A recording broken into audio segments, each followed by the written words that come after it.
Hello everyone, how are you all. कैसे हैं आप सभी। द पीएससी शो में आपका स्वागत है। और आज हम लोग बात करेंगे यूपी पीएससी के 2024 के सिलेबस को जानेंगे। हम लोग पीटी के सिलेबस को अभी जानने का प्रयास करेंगे हम लोग, और इसी में हम लोग जो है जीएस 1 के सिलेबस को अच्छे तरीके से आज एनालाइज करेंगे। और हम लोग देखेंगे कि कौन कौन से ऐसे टॉपिक्स हैं जिससे कि प्रश्न अधिक आते हैं प्रश्न में, और आप यदि उन टॉपिक्स को अच्छे से कर लेते हैं तो आपके जो संभावनाएं हैं पीटी में एक अच्छा स्कोर करने का और जो कट ऑफ मार्क्स है उसको पार करने का, वो एक संभावनाएं बढ़ जाती है। तो चलिए हम लोग बात करेंगे आज यूपीपीएससी के इसी जीएस 1 के इस सिलेबस को, क्योंकि जीएस 1 और जीएस 2 दो सिलेबस के होते हैं पीटी में। और ये जो जीएस 1 और जीएस 2 ये दो खंड हैं। इसमें जीएस 2 जो होता है वो सीसेट का पेपर होता है, जिसमें कि क्वालिफाइंग नेचर का वो पेपर बनाया जाता है। बट जीएस 1 जो होता है वो उसमें नेगेटिव मार्किंग भी होती है। 200 मार्क्स का पेपर होता है, 150 मार्क्स होता है इसमें, और जो नेगेटिव मार्किंग होती है वो 1/3 होता है।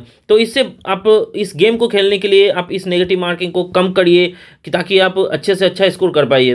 तो चलिए आज इन्हीं सब मुद्दों पे बात करेंगे और इस सिलेबस को अच्छे से देखेंगे।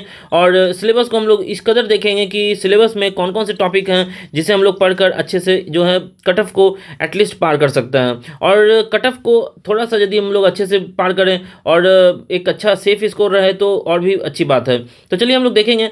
तो मैं आपको सबसे पहले 2-3 चीज़ें बता दूं कि इसमें जो है सबसे पहले मैं आपको बताऊंगा कि कौन कौन से ऐसे टॉपिक हैं जिसे मतलब कि कर लेने से आप कट ऑफ के लगभग नज़दीक हैं। तो देखिए पहले जो है वो करंट अफेयर है। ये राष्ट्रीय अंतर्राष्ट्रीय महत्व की समसामयिक घटनाएं हैं, ठीक है। नेशनल एंड इंटरनेशनल इंपॉर्टेंस से जो भी करंट अफेयर बन सकते हैं, ये जो सबसे पहला जो है इससे ज़्यादा प्रश्न बनते हैं। देखिए 2022 में जो है प्रश्न पूछा गया था करंट अफेयर से, वो पूछा गया था 39 प्रश्न, ठीक है। 39 प्रश्न ये पूछा गया था 2022 में। लगभग यदि आप मिलाकर देखें तो ये 2022 में जो है ये 39 जो थे प्रश्न थे करंट अफेयर के। 2023 में यदि हम बात करें तो ये जो प्रश्न थे ये थे टोटल आपके 36 प्रश्न, ठीक है। तो यहाँ पर आप देख सकते हैं कि एक अच्छा स्कोर बनाने के लिए करंट अफेयर जो है ये बहुत इंपॉर्टेंट रोल अदा करता है यूपीपीएससी के पीटी के जीएस 1 के पेपर में। चलिए हम लोग देखते हैं दूसरा जो एक क्वालिफाइंग और मतलब कि एक अच्छा स्कोर करने वाला जो पेपर है वो है आपका हो जाता है भारत के इतिहास एवं भारतीय राष्ट्रीय आंदोलन, ठीक है। तो हिस्ट्री से भी जो है एक अच्छा प्रश्न पूछा जाता है। देखिए यदि मैं बात करूं हिस्ट्री से, तो हिस्ट्री में जो है 2023 में जो पूछा गया है, 2023 में यदि मैं बात करूं तो हिस्ट्री से 28 मार्क्स का प्रश्न पूछा गया, 28 प्रश्न पूछे गए हैं। तो इस ये जो है टोटल हिस्ट्री जो मॉडर्न होता है, मेडिएवल होता है और एंशियंट होता है, सभी को मिलाकर 28 मार्क्स पूछे गए हैं। यदि मैं आपको इसके डिस्ट्रीब्यूशन की बात करूं तो देखिए मॉडर्न से पूछा गया है लगभग 13 प्रश्न। एक अच्छा स्कोर मतलब आप मॉडर्न से बना सकते हैं यदि आपने अच्छा से और डीप में अच्छा से पढ़ रखा है। और लगभग मतलब कि आप यदि मैं बात करूं मेडिएवल का तो मेडिएवल से पूछे गए हैं लगभग 6 प्रश्न। और यदि मैं बात करूं एंशियंट का तो एंशियंट से पूछे गए हैं लगभग 9 प्रश्न, ठीक है। तो आप इसे अच्छे से एक बार देख लीजिएगा। जो भी मैं आपको ये आंकड़ा दे रहा हूँ ये आप क्वेश्चन पेपर में भी देख सकते हैं, और इसी तरह के आंकड़े से आप आगे की रणनीति भी बना सकते हैं। तो चलिए जो अगला जो टॉपिक है जिससे ज़्यादा प्रश्न पूछे जाते हैं वो है आपका ज्योग्राफी, और जो मतलब कि भारत एवं विश्व का भूगोल और भौतिक सामाजिक जो आर्थिक भूगोल है उसमें से। और एक देखिए यहाँ जो पर्यावरण एवं पारिस्थितिकी संबंधित सामान्य विषय, जैव विविधता, जलवायु परिवर्तन, इस विषय में विषय विशेषज्ञ की आवश्यकता नहीं है, यहाँ पहले बोल दिया गया। जो जनरल सी मतलब कि चीज़ें हैं इन्वायरमेंट में और ज्योग्राफी में, इन दोनों सेक्शन को जो मिलाकर आपसे प्रश्न पूछे गए थे इस बार वो 36 पूछे गए थे। क्योंकि इन दोनों को एक बार हम लोग मतलब कि एक साथ लेकर चलते हैं, और इसमें जो है एक साथ लेकर चलना ही ठीक होता है, क्योंकि आप उसमें एक डिवीज़न नहीं बना पाते हैं इन्वायरमेंट और इकोलॉजी में, इन्वायरमेंट में, ठीक है, और ज्योग्राफी में, ताकि आप मतलब कि इसे एक साथ करने में ही बेटर फील होता है। तो देखिए 36 मार्क्स का जो है ये टोटल मिलाकर पूछा गया था। उसके बाद यदि मैं बात करूं तो भारतीय राजनीति एवं शासन जो पॉलिटिक्स से प्रश्न थे वो इस बार थे लगभग 22 प्रश्न, ठीक है।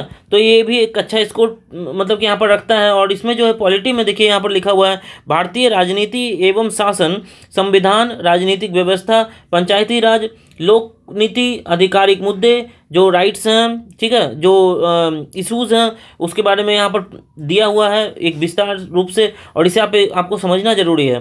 उसके बाद देखिए इकोनॉमिक्स से क्या क्या प्रश्न पूछे गए हैं, तो आर्थिक एवं सामाजिक विकास, सतत विकास से एकदम इस बार जो है सतत विकास से 6 प्रश्न पूछे गए हैं। उसके बाद पॉवर्टी, गरीबी है। उसके बाद अंतर्विशिष्ट जो है जनसांख्यिकी है, सामाजिक क्षेत्र में इनिशिएटिव्स वगैरह हैं, तो ये सब भी पूछा जाता है। उसके बाद देखिए जो जनरल साइंस है उससे कितने प्रश्न पूछे गए हैं हम लोग ये भी देखेंगे अभी।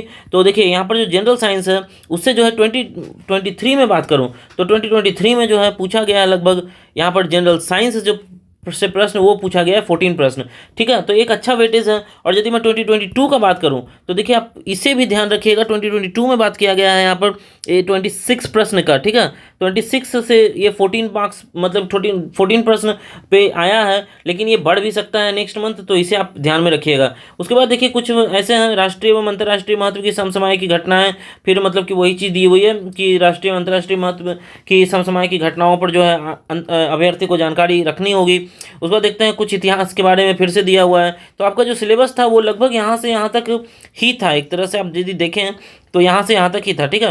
ये विस्तृत रूप से इसके नीचे दिया हुआ है, और इसमें हम लोग देखिए बात करते हैं तो हिस्ट्री में क्या दे रखा है, भारत का इतिहास, भारतीय राष्ट्रीय आंदोलन, इतिहास के अंतर्गत भारतीय इतिहास के सामाजिक, आर्थिक एवं राजनीतिक पक्षों की व्यापक जानकारी पर विशेष ध्यान देना होगा ये अभ्यर्थी को। और भारतीय राष्ट्रीय आंदोलन पर अभ्यर्थी से स्वतंत्रता आंदोलन की प्रवृत्ति, विशेषताएं, राष्ट्रवाद का अभ्युदय एवं राष्ट्रीय स्वतंत्रता प्राप्ति के बारे में सामान्य जानकारी अपेक्षित है, ठीक है। तो ये क्या क्या अपेक्षाएं रखता है यूपीपीएससी, ये आपको बताने का प्रयास कर रहा है। उसके बाद देखिए ज्योग्राफी में यहाँ पर डिस्क्राइब क्या दिया हुआ है, भारत एवं विश्व का भूगोल, भारत एवं विश्व का भौतिक, सामाजिक एवं आर्थिक भूगोल, भारतीय विश्व भूगोल में विषय केवल सामान्य जानकारी की परख होगी। भारत का भूगोल के अंतर्गत देश के भौतिक, सामाजिक एवं आर्थिक भूगोल से संबंधित प्रश्न होंगे। तो यहाँ पर आपका ज्योग्राफी से रिलेटेड यहाँ पे पूछा गया, यहाँ हिस्ट्री से रिलेटेड ऊपर उसके ऊपर था। और उसके बाद जो है यहाँ पर देखिए आप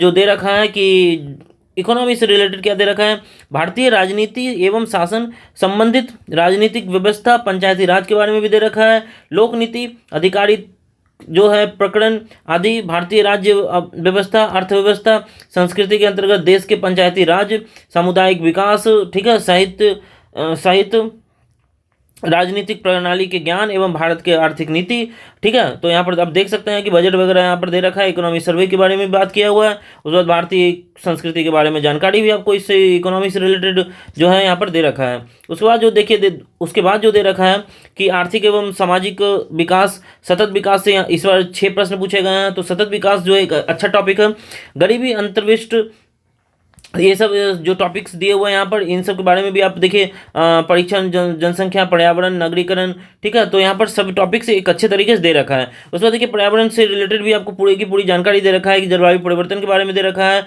और ज़्यादा विशेष ज्ञान नहीं होना चाहिए, ये भी इन्होंने बता रखा है। उसके बाद देखिए साइंस से देख लेते हैं, तो साइंस में जो है दैनिक अनुभव, ठीक है। उसके बाद जो आपका जो इमर्जिंग टेक्नोलॉजी होता है उसके बारे में आपको जानकारी होना चाहिए, तो इन सब चीज़ों के बारे में यहाँ पर दे रखा है। तो आपको जो सिलेबस है का एक विस्तृत जानकारी भी उन्होंने दे रखा है। और यहाँ पर देखिए नोट में क्या दे रखा है कि अभ्यर्थियों से यह अपेक्षित होगी कि उत्तर प्रदेश के विशेष जो करंट अफेयर्स वगैरह हैं और जो हिस्ट्री, ज्योग्राफी वगैरह हैं उसको भी आप जानकारी में रखें। और क्योंकि एक ट्रेंड रहा है कि यूपी मतलब विशेष से जो है वो 5 से 6 प्रश्न पूछे जाते हैं, और इतना ही ट्रेंड है। कुछ मतलब अब वहाँ भी फैली थी कि नहीं यूपीपीएससी मतलब जो है यूपी से अब लगभग ज़्यादा से ज़्यादा प्रश्न पूछने वाला है, लेकिन ऐसा नहीं होगा। आप क्लियर कट रहे हैं। और हम लोगों ने देख लिया GS1 का जो है ये पूरा मुद्दा, GS1 का पूरे सिलेबस को हम लोगों ने देख लिया है। आप लोग इसी तरह से प्रिपेयर करें और इसी तरह से अपने साथ जो है इस सिलेबस को रखें। मैं टेलीग्राम चैनल पर भी इसे मतलब शेयर कर दूंगा। सो मिलते हैं अगले वीडियो में। धन्यवाद दोस्तों।